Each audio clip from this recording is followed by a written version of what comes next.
science एकाडेमिनि जानानै नोंथांमोनखौ बरायनाय थाबाय तो बोसोरफ्रोमनिबो बायदि बे बोसोरावबो जोंनि गरेस्वर साइन्स एकाडेमिनिफ्राय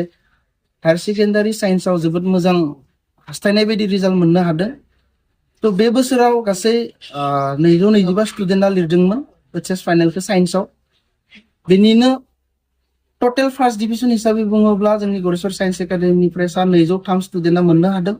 बे 203 फरायसाफोरनि गेजेरावहाय स्टार होननानै बुङोब्ला टोटल 85 स्टुडेन्टआ 75 नि सायाव स्टारखौ मोननो हादों बे स्टारनि गेजेरावनो जों जुदि 85% नि सायाव नायोब्ला गासै सा 15 फरायसाया 85 नि सायाव मोननो हादों तो बेनिफ्राय जों जुदि आरो एनालाइसिस खालामोब्ला सा 49 फरायसाया 80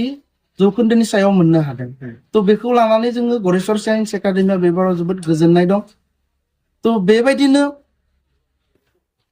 रिजाल्टनि बिथिङाव बुंनो थाङोब्ला जोंनि स्टुडेन्टफोरा जायफोर 85 नि सायाव मोनदोंमोन जेरैबायदि दोङो जनसन बर' बिथाङा मेट्रिकआव 63 ल' मोननो हादोंमोन नाथाय दा बेबायदिनि एचएस एग्जामाव फाइनेलाव 85.4 मोननो हादों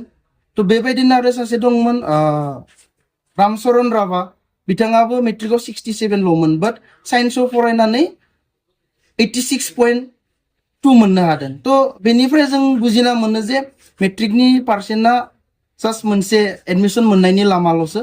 तो जुदि नाजानाय थायोब्ला नांथाबनाय थायोब्ला निश्चय साक्सेसखौ एचिभ खालामनो हागोन बेनि थाखायनो आङो गरेस्वर साइन्स एकाडेमि जानानै जोंनि फोरोंगुरु गार्जेन फरायसा मेनेजमेन्ट आरो वेल विचार्स गासैखौबो गरेस्वर साइन्स एकाडेमि जानानै साबायखर जासियो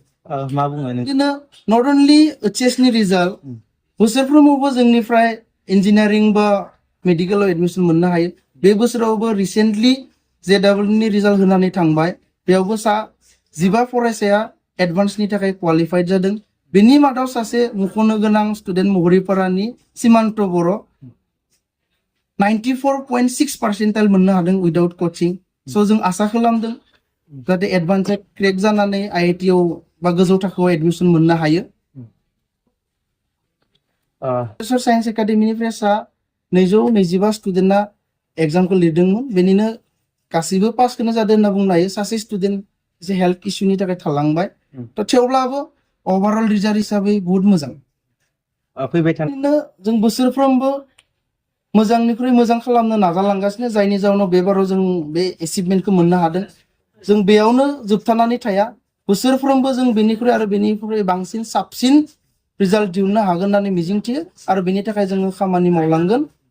मेट्रिकआव 82% मोननो हादोंमोन बेनि उनाव साइन्स एकाडेमियाव फैनानै दा आंनि पार्सेन्टेजआ बहुत बारायदों 89.4% मोननो हादों बहुत गोजोननाय नैबे समाव सोरखौ जेथु नैबे साइन्स एकाडेमिनि टिचारफोरखौनो साबायखर बावनो सानदों सारमोना गाइड मोजां गाइड होयो नट्सफोरखौबो बहुत मोजां होयो सारमोनखौनो थेंक इउ मेडिकेल लाइनाव फरायनोबा इन्ट्रेन्स होनो गोनां जायो इन्ट्रेन्सनि थाखाय मा कर्स लादोंलाय दा लाथ'वाखै दा निट दा दङ सानदेखालि बेखौ होगोन बेनि उनाव कचिं लानोबो हागोन